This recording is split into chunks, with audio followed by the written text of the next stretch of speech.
មានអ្វីកើតឡើងនៅពេលដែលបងប្អូនមានផ្ទៃពោះដំណាក់កាលទី3ចាបើចង់ដឹងថាដំណាក់កាលទី1ត្រីមាសទី1ត្រីមាសទី2ប្រែប្រួលអីខ្លះម៉ាក់អាចចូលទៅមើលក្នុងវីដេអូ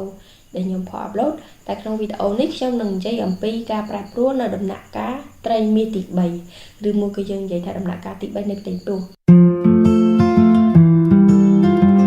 ចាដំណាក់កាលទី3នេះយើងរាប់ចាប់ពី27សប្តាហ៍ឡើងទៅរហូតដល់ថ្ងៃសម្រាលដំណាក់កាលទី3នេះគឺជាដំណាក់កាលដែលម៉ាក់បាក់ខ្លាំងមែនតើដោយសារតែទី1គឺការប្រែប្រួលរាងកាយរបស់ម៉ាក់គឺពោះចាប់ផ្ដើមធំគីឡូឡើងខ្លាំងអញ្ចឹងការដើរគឺមានបញ្ហាតទៅនឹងការពិបាកដកដង្ហើមដោយសារពោះវាឡើងទល់មកអញ្ចឹងអាស្បូរនោះវាសកត់នៅលើសួតដែលធ្វើឲ្យម៉ាក់មួយចំនួនពិបាកដកដង្ហើមមែនតើឆាប់ហត់ដកដង្ហើមបានខ្លីហើយមួយទៀតគឺចាប់ផ្ដើមមានបញ្ហាឈឺចង្កេះឈឺទឹកកៀកដោយសារតែស្បូរទន្ទឹងឡើងធំអញ្ចឹងធ្វើឲ្យសរសៃដែលសន្ធឹងនៃស្បូរហ្នឹងគេហៅសរសៃ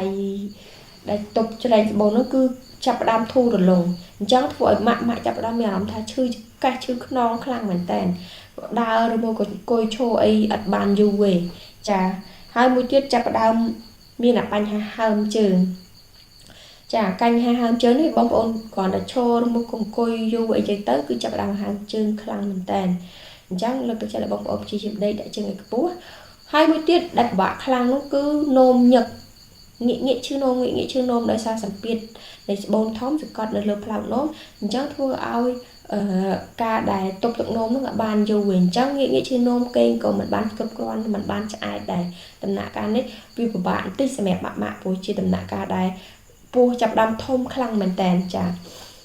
អានេះតកតងទៅនឹងការប្រែប្រួលរូបរាងកាយរបស់ម៉ាក់ទី2តកតងទៅនឹងការវិវត្តរបស់ទារកក្នុងដំណាក់កាលនេះទារកចាប់ផ្ដើមបើកភ្នែកហើយគាត់ចាប់ផ្ដើម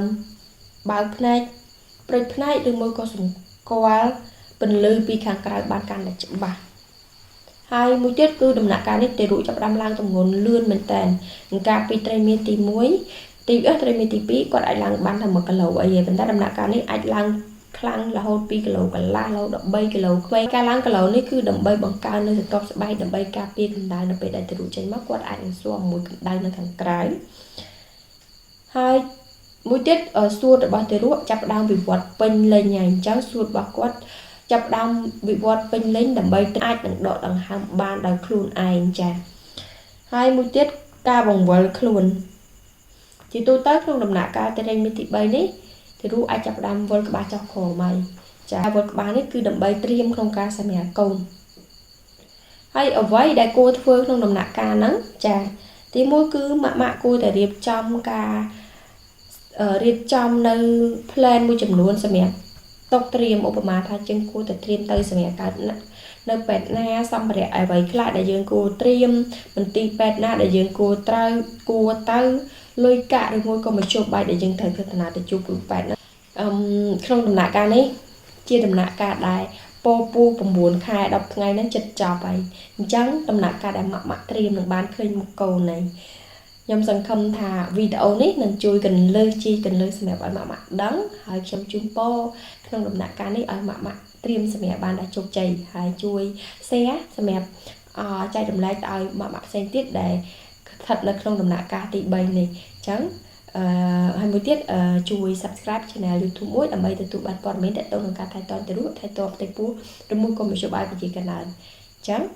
អរគុណជួបគ្នាវីដេអូក្រោយ